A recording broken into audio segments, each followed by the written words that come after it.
Interview అయినటువంటి ration dealer notification పడింది. అందులో మా ఊర్లో 7 మంది అప్లై చేసుకున్నాము, 5 మందిని క్వాలిఫైడ్ అయ్యాము. అయితే అందులో నాకు 46 మార్కులు, అత్యధికంగా 46 మార్కులు వచ్చాయి. అందరినీ 5 మందిని ఇంటర్వ్యూకి పిలిచారు. అడిగిన క్వశ్చన్లకు అన్నిటికీ సమాధానం చెప్పాను. నాకన్నా 12 మార్కులు తక్కువ వచ్చాయి ఆ అబ్బాయికి. ఆ అబ్బాయికి కాల్ లెటర్ ఇచ్చారు. అప్లికేషన్ ద్వారా మేము ఎగ్జామ్ రాయడం జరిగింది. అక్కడ జరిగినటువంటి ఎగ్జామ్లో మాకు హైయెస్ట్ మార్కులు వచ్చాయి. మాకు అడిగిన క్వశ్చన్లు అక్కడ సెల్ఫ్ ఇంట్రడక్షన్ సార్ అడిగింది. మాకు అడిగింది మా పేరు మేము తప్పు చెప్పలేము, కరెక్ట్ చెప్పాము. మా తల్లిదండ్రుల పేరు కరెక్ట్ చెప్పాము. ఏం చేస్తాం వర్క్ చెప్పాము. దాని తర్వాత ఎడ్యుకేషన్ చెప్పాము. గింతే సార్ మాకు అడిగింది. ఇలాంటి క్వశ్చన్లలో మార్కులు ఎట్లా తక్కువ వేస్తారు?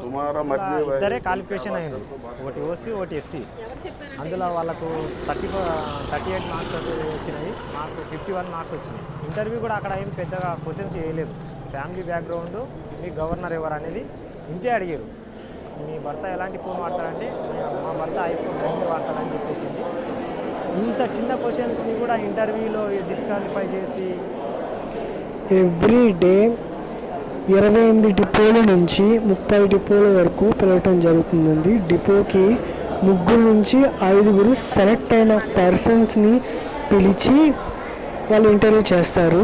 ముందు సర్టిఫికేట్ వెరిఫికేషన్ చేస్తారు, ఆ తర్వాత ఇంటర్వ్యూ చేస్తారు బై ఆర్డీఓ ఆఫీసర్ ద్వారా.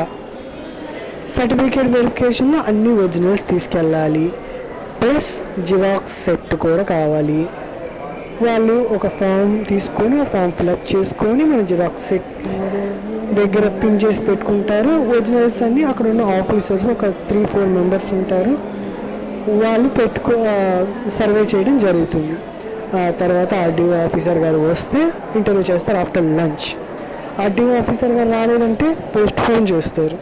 సపోజ్ ఈ వీడియో చూస్తున్న వాళ్ళకి ఒక ఇన్ఫర్మేషన్ ఏంటంటే, ఈరోజు ఇంటర్వ్యూలో ఏం జరగలేదు, ఓన్లీ సర్టిఫికేట్ వెరిఫికేషన్ మాత్రమే జరిగింది. ఇంటర్వ్యూ పోస్ట్ పోన్ చేశారు.